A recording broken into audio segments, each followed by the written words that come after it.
Chapter 2. Disposable Mindset. Maya stared at her phone, the message still open. Hey, I feel like you've been a bit distant this week. Is everything okay? It was from Erin. She read it twice, then a third time. There was nothing wrong with it. No accusation, no pressure, just a question, simple, direct, human. And yet, her chest tightened slightly. Not because she didn't like him, but because she didn't know if she liked him enough. 2 months ago, they had matched on a Tuesday night. By Friday, they were on their first date. By Sunday, they had inside jokes. It had all unfolded quickly, effortlessly almost. The kind of connection people say they're looking for.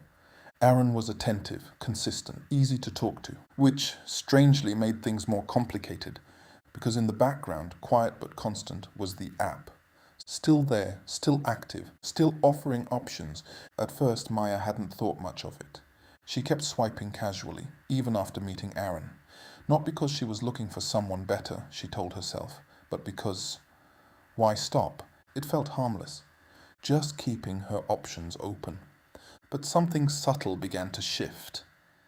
Every new match, every new conversation, created a quiet comparison. Aaron's thoughtful messages were now measured against someone funnier. His reliability was compared to that of someone more spontaneous. His warmth was weighed against someone more mysterious.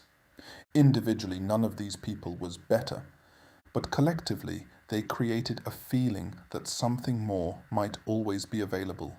So when Aaron took a few hours longer than usual to reply one day, it landed differently. Not as a small, understandable delay, but as a signal, a question. Aren't there people who would reply faster? This is how the disposable mindset begins. Not with cruelty, but with convenience. Back on her screen, Maya hovered over the keyboard. She could respond. She could explain that work had been stressful, that she'd been overwhelmed, that it wasn't about him. It would take effort, but it was doable. Instead, her thumb drifted upward. She opened the app. 3 new matches, fresh conversations waiting to begin. No history, no expectations. No need to explain anything, just a possibility. With Aaron, there was context. With context came responsibility. With responsibility came effort. She returned to his message. Read it again. Is everything okay? It was, she realized. Nothing was wrong, which somehow made it easier to walk away, because there was no dramatic ending. No argument, no betrayal, just a quiet calculation. Is it worth the effort? When starting over, is this easy? Her thumb hovered over his name. A small menu appeared. Mute, block, unmatch.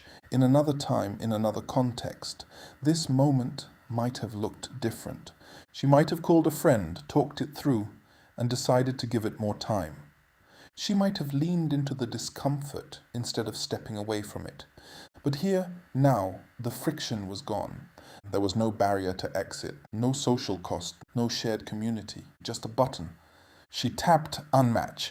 The conversation disappeared instantly. No trace, no record, as if it had never existed. For a moment, Maya felt relief. A clean slate, no expectations, no obligations. Then, almost immediately, she opened the app again. Swipe, swipe, swipe. Later that night, lying in bed, she tried to recall what exactly had been wrong with Aaron. She searched for a clear reason, something solid, justifiable. But all she found were fragments, minor things, normal things, human things. Nothing that on its own would have ended something real. And that was the quiet cost of it all. When people become easy to replace, they also become easy to leave. Not because they lack value, but because the system around them removes the need to recognize it. Somewhere else, Aaron glanced at his phone. The conversation was gone. No explanation, no closure, just absence. He frowned slightly, confused more than hurt. Then after a moment, he opened the app too.